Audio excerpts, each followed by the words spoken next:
You know, a lot of people seem to think that food security is having food that's in the stores that you can buy readily, that you can afford, and that's nutritious. But it starts way before that.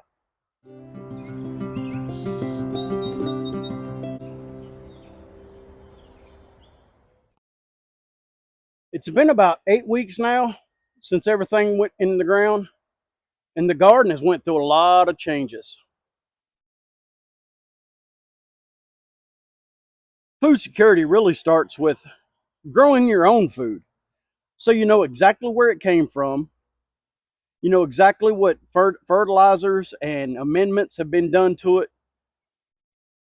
One of the mistakes I made this year is I put this pepper bed close to shade,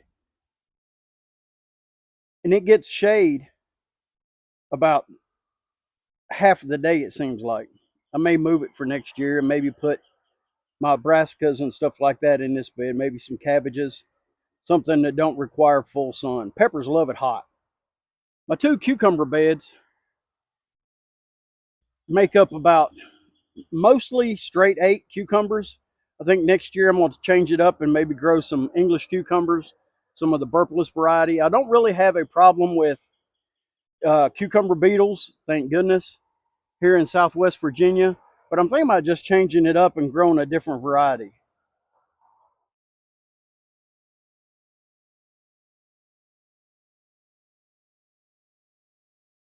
I've already gotten several cucumbers off the vine, but now we're getting to the point where you get several every few days.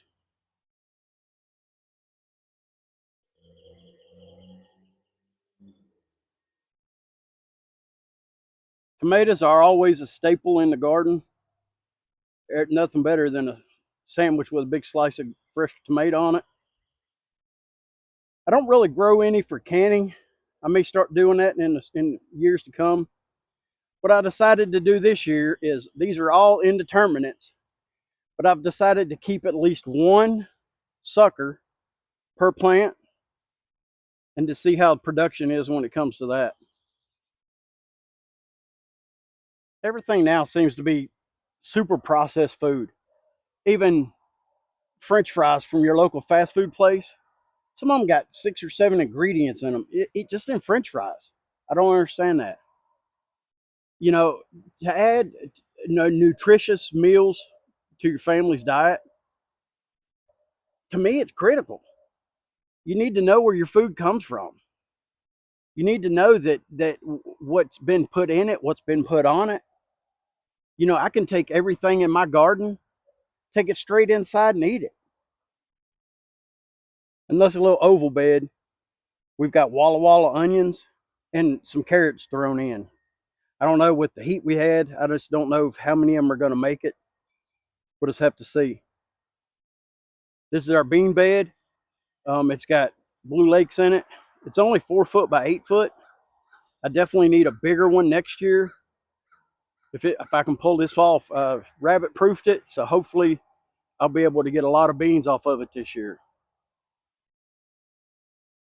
This is our sweet potatoes. If you remember in a previous video or a short I did, they're coming on strong. I ended up having to add cages to the tops of every one of them because either we got a groundhog or a rabbit or something come in and stripped a bunch of leaves off of it. It's the first time growing in grow bags, so I'm anxious to see how the potatoes do. These are Beauregard sweet potatoes. They're supposed to do real good in Southwest Virginia. We'll just have to see.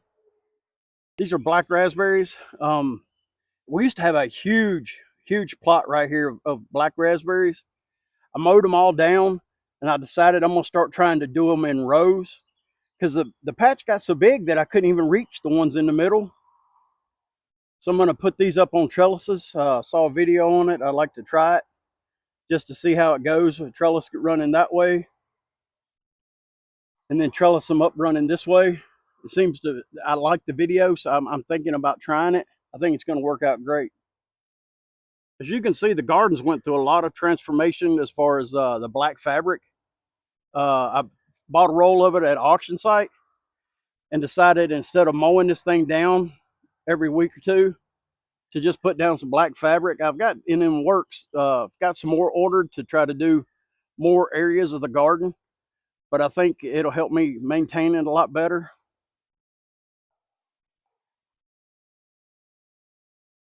Being a disabled vet, it takes me a little longer to do things.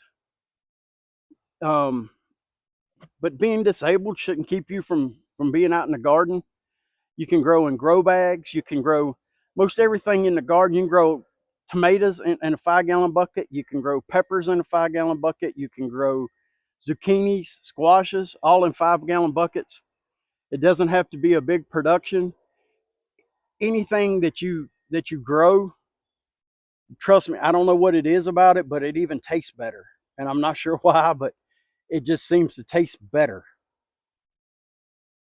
This is our red raspberry patch. As you can see, it is out of hand. It started about 5-6 years ago. I brought home 5 plants that I dug up from work. They're red raspberries, but here in Virginia, when they grow wild, we call them wine berries. They're the best jelly making berry there is, in my opinion.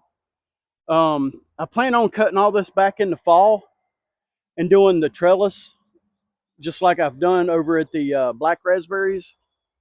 We'll have to keep you updated on how it looks and how it grows.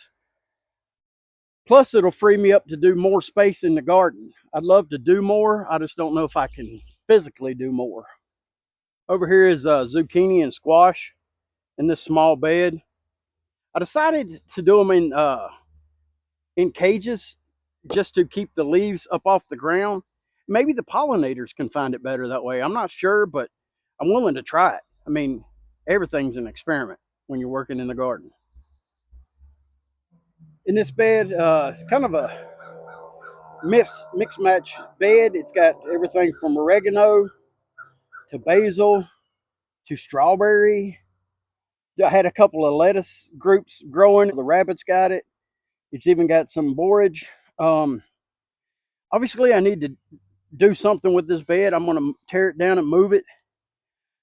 Once you have strawberries that are starting to look pretty good, like this one right here, can I dig that up and transplant it, or is it pretty much where it needs to be? Let me know what you think, please. I'm not sure how to do this. I've never grown strawberries before. Here's some of those pepper plants I was talking about you can grow in a 5-gallon bucket. These happen to be in a 3-gallon bucket. But here's the mistake I made. Storm got pretty bad. I thought, I'm going to have to stake these things up tomorrow. Well, I waited too late. And the storm folded this one over right at the base of the soil. I can only hope it comes back. Don't make my mistake. If you think something needs to be done in your little garden, go ahead and do it. Don't wait till the next day, because you never know what Mother Nature has for you.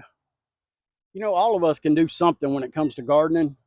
It don't have to be a big project. It could be in a 5-gallon bucket with some holes in it.